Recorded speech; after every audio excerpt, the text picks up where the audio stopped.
మన ప్రభువును రక్షకుడైన యేసుక్రీస్తు నామములో మీకు శుభములు వందనములు తెలియజేస్తున్నాను. అనుదిన ధ్యానమునకు స్వాగతం. యెషయా గ్రంథం 36వ అధ్యాయం ఈ దిన మన ధ్యానాంశంగా ఉంది.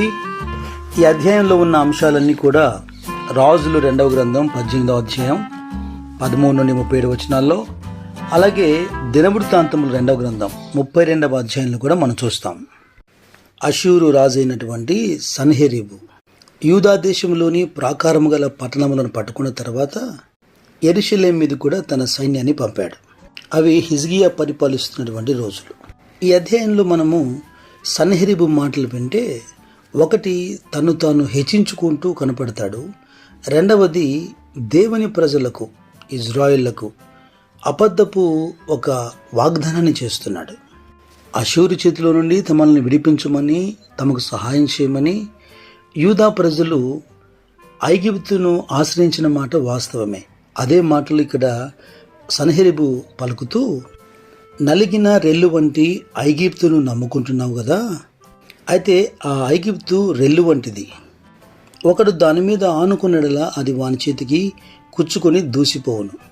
ఐగుప్తు రాజైన ఫరో అతను నమ్ముకున్న వారందరికీ అట్టివాడే. ఈ మాట వరకు మనం వాస్తవం అనుకోవచ్చు. కారణం, కీర్తన 146వ అధ్యాయంలో 3వ వచనంలో, రాజుల చేతనైనను నరుల చేతనైనను రక్షణ కలగదు, వారిని నమ్ముకొనకుడి. దేవుని ప్రజలు దేవునిపైన ఆధారపడని రోజుల్లో వారు ఎవరిని ఆశ్రయించినా కూడా శత్రువు చేతిలో వారు ఓడిపోతూ వచ్చారు. అయితే ఇక్కడ కేవలం ఐగుప్తును కానీ ఇతర దేశాలను కానీ తృణీకరించడం మాత్రమే కాదు. రెండవ అంశం, యూదా ప్రజలు దేవుని యందు విశ్వాసం ఉంచుతున్నారు. అయితే ఈ అషూరు రాజు దేవుని కూడా దూషిస్తున్నాడు. ఈ యెషయా గ్రంథం 36వ అధ్యాయంలో 14-15 వచనాలు చూస్తే, హిజ్కియా చేత మోసపోకుడి, మిమ్మల్ని విడిపింప శక్తి వానికి చాలదు.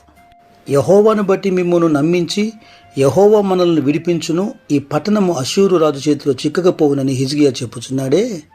హిజ్కియా మాటలు మీరు నమ్మొద్దు అంటున్నాడు. యెహోవా యందు నమ్మికించిన వాడు ఎవడైనా మోసగించబడ్డా? యెహోవాను ఆశ్రయించిన వాడిని దేవుడి పేరున విడిచిపెట్టాడా? అలాగున్న యూదా ప్రజల్ని భయభ్రాంతులుగా చేస్తూ వారిని మోసగించే ప్రయత్నం చేస్తున్నాడు. 15 నుండి 20 వచనాలు గమనిస్తే, అషూరు రాజు యూదా ప్రజలకి చెబుతున్న మాట చూడండి. మీరు నాతో సంధి చేసుకొని నా యొద్దకు మీరు వచ్చినలా మీలో ప్రతి మనిషి తన ద్రాక్ష చెట్టు ఫలమును తన అంజూరపు చెట్టు ఫలమును తినుచు తన బావి నీళ్లు త్రాగుచుండును. అటు పిమ్మట మీరు చావక బ్రతుకున్నట్లుగా నేను వచ్చి మీ దేశము వంటి దేశమునకు, అనగా గోధుమలను ద్రాక్షరసమును గల దేశమునకు, ఆహారమును ద్రాక్ష చెట్లు గల దేశమునకు మిమ్మల్ని తీసుకొని పోవుదును.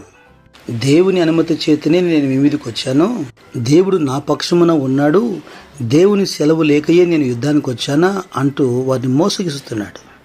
మీ విశ్వాసమును, మీ పరిశుద్ధతను పాడు చేసి దేవునికి వ్యతిరేకముగా ప్రజలు మిమ్మల్ని ప్రలోభపెట్టి మిమ్మల్ని మోసగించే ప్రయత్నం చేస్తారు. తప్పుడు వాగ్దానాలు చేస్తారు. జాగ్రత్త. నన్ను అడగక, నా యొద్ద విచారణ చేయక వారు మనుషులతో సంధి చేస్తున్నారు అంటున్నాడు యెహోవా.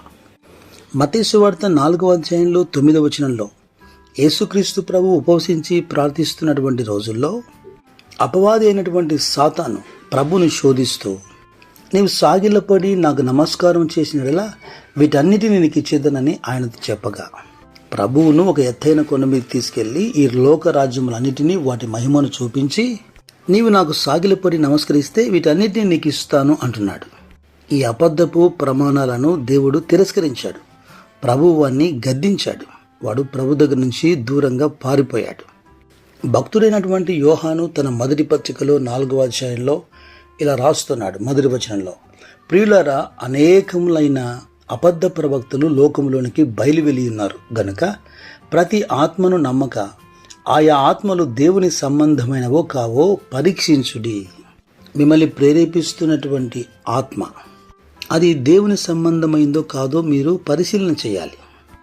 యెషయా గ్రంథము 30వ అధ్యాయంలోనూ అలాగే 31వ అధ్యాయంలోనూ, వారు నా నోటి మాట విచారణ చేయక ఫరో బలము చేత తమను తాము బలపరుచుకొనుటకు, ఐగుప్తు నీడను శరణజొచ్చుటకు ఐగుప్తునకు ప్రయాణము చేయుదురు. దేవుని యొద్ద విచారించకుండా ఆ సంబంధాన్ని, ఆ స్నేహాన్ని పెంచుకోవటం, వారితో ఒక నిబంధన చేయటం, ఇది పొరపాటు.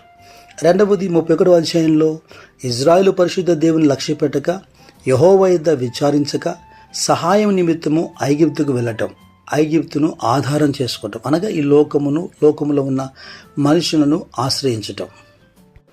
దేవుడంటే ఎరగని వారు, దేవునికి లోబడిన వారు నీకు ఆశ్రయం అవుతారా? వారి సహాయము నీకు మేలు చేయగలుగుతుందా?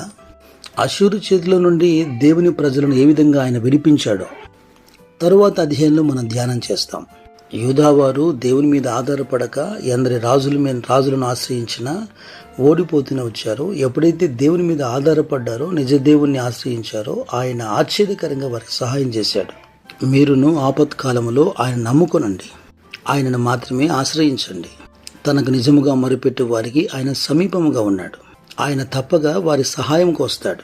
రెండవది, ప్రజలు చేస్తున్న అబద్ధపు ప్రమాణాలను నమ్మి మోసపోకండి. నరులు మనకు సహాయం చేయడానికి మన పంచన చేరారంటే మన వలన ఏదో ఆశించే చేస్తారు. రక్తం కార్చి ప్రాణం పెట్టినటువంటి యేసుక్రీస్తు ప్రభు, నిస్వార్థమైనటువంటి ప్రేమ కలిగిన ప్రభు, మిమ్మల్ని ప్రతి సమస్య నుండి తప్పగా ఆయన రక్షించగలడు. ఇతర దేశాలకు, ఇతర దేవుళ్లకు తాను చేసినట్టుగా, ఓడించినట్టుగా అష్షూరు రాజు యూదాను కూడా ఓడించాలనుకుంటున్నాడు. ఇతర దేవుళ్ళు, దేవతలతో యెహోవాను పోలుస్తున్నాడు. అనేక తప్పుడు ఉదాహరణలతో మీ విశ్వాసాన్ని పాడు చేసే ప్రయత్నం చేస్తాడు అపవాది. విశ్వసించువాడు కలవరపడడు అన్నట్టుగా, ఆయన యందు విశ్వసించువాడు సిగ్గుపడనక్కర్లేదన్నట్టుగా యెహోవాను ఆశ్రయించు వారికి ఏ మేలు కొదువై ఉండదు. దేవుడు మీకు తోడై ఉండి మిమ్మల్ని కాపాడును గాక. మనం పరమ తండ్రి ప్రేమ, యేసుక్రీస్తు యొక్క కృప, పరిశుద్ధాత్మ అభిషేకము, సహవాసం మీకు తోడై మిమ్మల్ని నడిపించును గాక. God bless you.